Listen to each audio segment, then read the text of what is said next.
Richard Caldwell was the kind of man who made headlines with every step.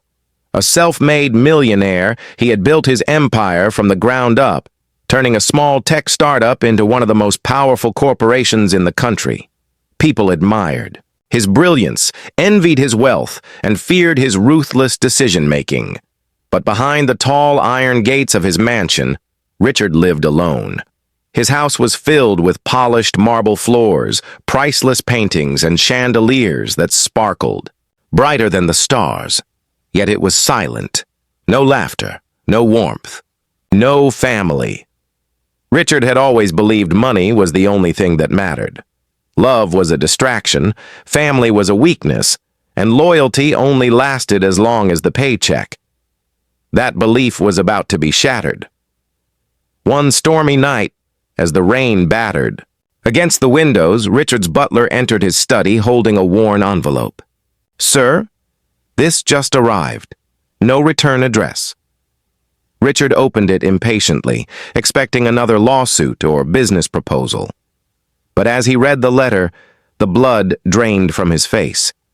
It was from a woman he had loved and lost many years ago. The letter said he had a son he never knew existed. And that boy was coming to find him. Marcus Alvarez was nothing like the millionaires who filled Richard Caldwell's world.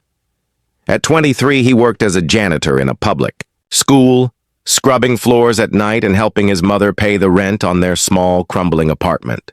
Life had never been easy, but Marcus had grit, the kind that couldn't be bought with money. His late mother had told him stories of a man she once loved, a man who left when life got complicated. She never spoke his name.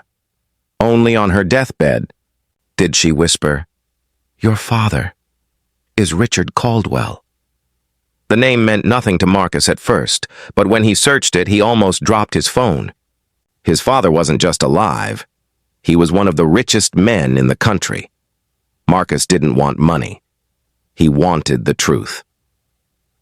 1 week later, Marcus stood at the gates of Caldwell Mansion, rain soaking his clothes. The guards laughed when he said he was Richard Caldwell's son. But when Richard himself came to the door, the laughter stopped. For the first time in decades, the cold millionaire looked into eyes that mirrored his own.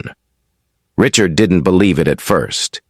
He demanded DNA tests, lawyers, and investigations. When the results came back undeniable, he felt his world tilt beneath him. A son, his blood, his heir. Marcus, however, wasn't impressed. The mansion, the cars, the fortune, none of it mattered to him. He saw Richard not as a powerful tycoon, but as a man who abandoned his mother. Their dinners were filled with silence and arguments.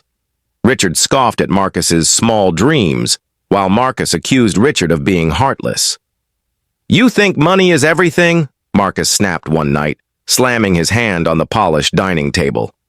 "But money didn't hold my mother's hand when she was sick. Money didn't stop her tears when you left. You failed her, and you failed me." For the first time in his life, Richard Caldwell had no reply. But as the weeks passed, Richard began to see something he hadn't noticed before. Marcus was brilliant. He saw problems differently, solved them with creativity that his overpaid consultants lacked. When Marcus visited Richard's company, he pointed out flaws in a new project that could have cost millions. The board laughed at him until the flaws turned out to be real. Richard stared at his son, stunned. The janitor's son had just saved the millionaire's empire, but not everyone was happy about Marcus's arrival. Victoria Hale, Richard's longtime business partner, had always expected to inherit control of the company after him. She had invested years in building her power, manipulating deals behind the scenes. Now this young outsider threatened to ruin everything. Whispers began in the boardroom. Rumors spread in the media. Victoria painted Marcus as a fraud, accusing him of faking the DNA results to steal the Caldwell fortune. One night, Marcus returned to the mansion to find reporters swarming the gates, shouting accusations. His face was splashed across tabloids with headlines calling him the janitor con man. Richard's empire shook under the scandal.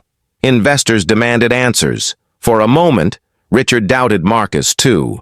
The boy's rough upbringing, his mysterious arrival. Could it all have been a ploy? Marcus saw the hesitation in his father's eyes and felt his heart shatter. "You don't trust me," he whispered. "You never will." He packed his bags and left the mansion, disappearing into the city's shadows. Victoria thought she had won, but she underestimated both Marcus and Richard. Days later, a massive crisis hit Caldwell Enterprises. A critical system failure threatened to bankrupt the company. Victoria panicked, blaming everyone else. The experts were clueless. That's when Richard remembered, the boy who had once been mocked in the boardroom. The janitor's son, who had seen flaws no one else could. He found Marcus in his small apartment, notebook filled with ideas scattered across the table. Richard didn't come as a millionaire. He came as, "A father, I was wrong," Richard said quietly. "Not about the company. About you. You are my son. And I need you. Not as an heir, but as my partner."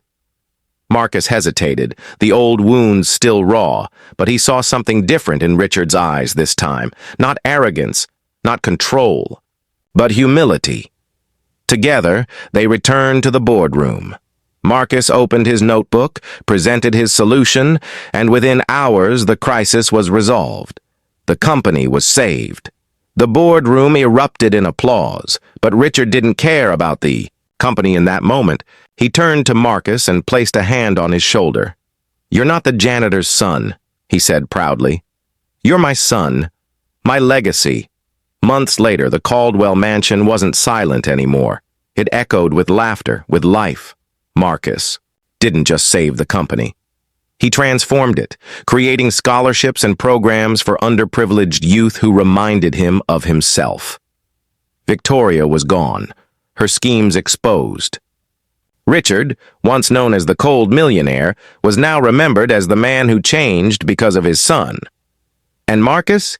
He still carried that worn notebook everywhere, not because he needed it, but because it reminded him where he came from. Thimi. Janitor's son had become the architect of a new empire, not just of wealth, but of hope.